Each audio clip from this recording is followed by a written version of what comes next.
Assalamualaikum warahmatullahi wabarakatuh. Kenalkan, nama saya Ibrahim pertama. Dari Fakultas Tarbiyah Ilmu Kedua yaitu Pontianak, jurusan Tadris Bahasa Inggris. Nah, di sini saya akan membahas definisi ilmu kalam dan ajaran tentang agama, tentang ilmu-ilmu lainnya. Oke, langsung saja kita bahas. Ilmu kalam adalah cabang ilmu keagamaan dalam tradisi Islam yang berfokus pada rasionalisasi keyakinan keagamaan. Nah, muncul pada abad ke-8 hingga ke-10 Masehi sebagai respon terhadap tantangan teologis dan filosofis terhadap keyakinan Islam. Ilmu kalam berusaha menyelaraskan ajaran agama dengan akal dan logika. Sejarah ilmu kalam dimulai dengan munculnya pertanyaan-pertanyaan filosofis dalam dunia Islam awal.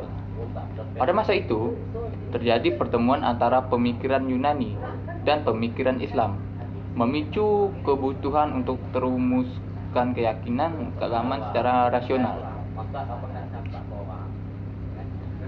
Ilmu kalam memiliki hubungan erat dengan ilmu-ilmu keagamaan lainnya, terutama fikih atau hukum Islam dan tasawuf, atau disebut dengan mistisisme Islam. Meskipun memiliki pendekatan yang berbeda, ketiganya bersatu dalam menyokong pemahaman dan praktik keagamaan Islam. Nah, teman-teman, ada juga pembahasan selanjutnya yaitu ilmu tasawuf. Ilmu tasawuf juga dikenal sebagai sufisme, adalah cabang dalam Islam yang berkaitan dengan pengembangan dimensi spiritual dan internal dari agama.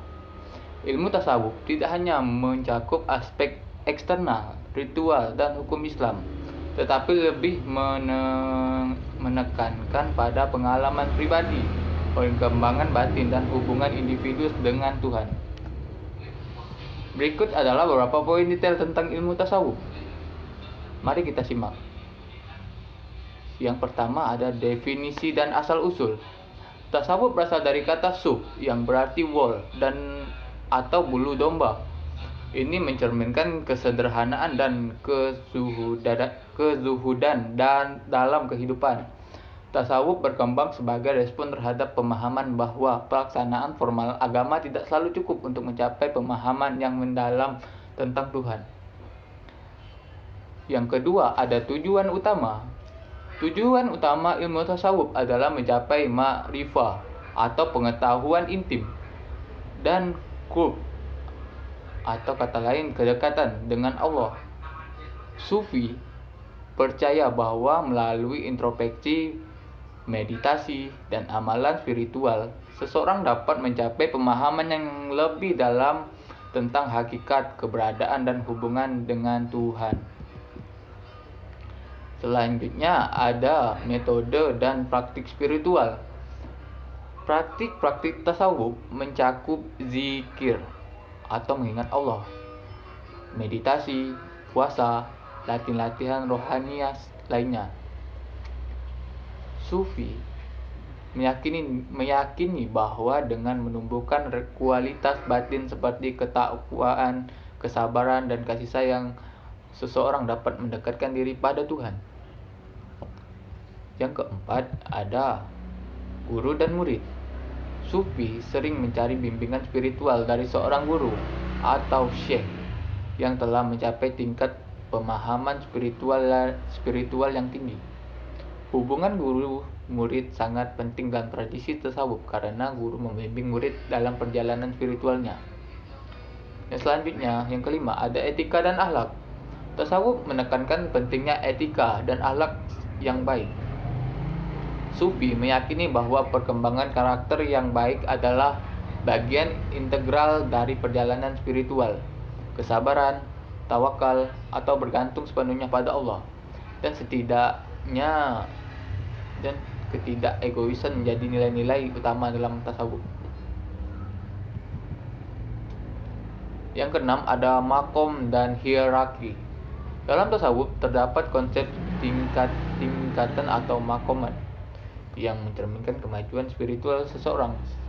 Para sufi sering mengalami tahap-tahap tertentu dalam perjalanan mereka menuju Tuhan. Tingkat tersebut bisa mencakup tawakal, sabar, zuhud, dan fana. atau yang disebut kerenungan dalam Tuhan. Dan selanjutnya yang ketujuh itu ada seni dan puisi. Seni seperti musik dan puisi sering digunakan dalam konteks tasawuf untuk menciptakan pengalaman mistik dan mendalam. Ini dapat membantu membangkitkan emosi dan membantu dalam proses kontemplasi spiritual. Selanjutnya yang kedelapan, kritik dan kontroversi. Meskipun tasawuf memiliki tempat yang penting dalam sejarah Islam, ada juga kritik terhadap beberapa praktiknya, seperti kritik berasal dari pandangan bahwa seberapa sufi terlalu fokus pada dimensi spiritual dan kurang memperhatikan aspek-aspek hukum dan etika Islam.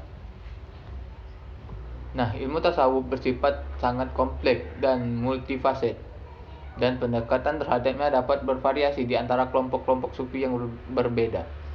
Bagi banyak pemeluk tasawuf, pendekatan ini memainkan peran penting dalam mencapai pemahaman mendalam tentang agama dan mencapai kedekatannya dengan Tuhan. Mungkin itu. Nah, yang selanjutnya kita beralih ilmu fikih.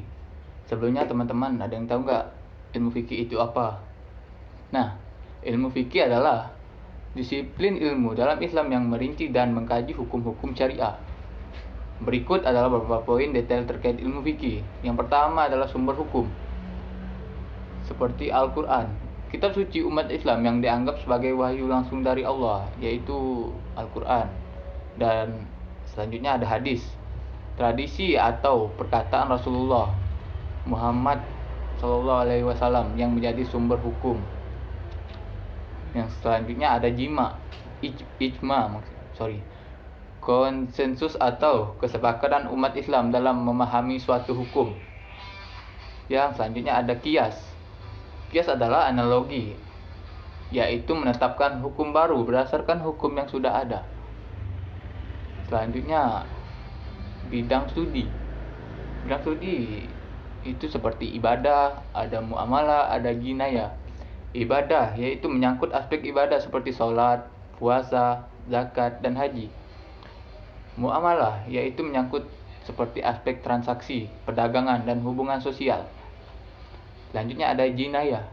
Jinayah itu menyangkut hukum terhadap tindak pidana, ya seperti tidak boleh mencuri, seperti nggak boleh memakan bipang, ya seperti itulah. Ada metode penafsiran selanjutnya, yaitu ada tafsir. Tafsir kita seperti penjelasan dan interpretasi dalam Al-Quran. Ada hadis juga seperti memahami konteks dan keabsahan hadis seperti sebagai sumber hukum.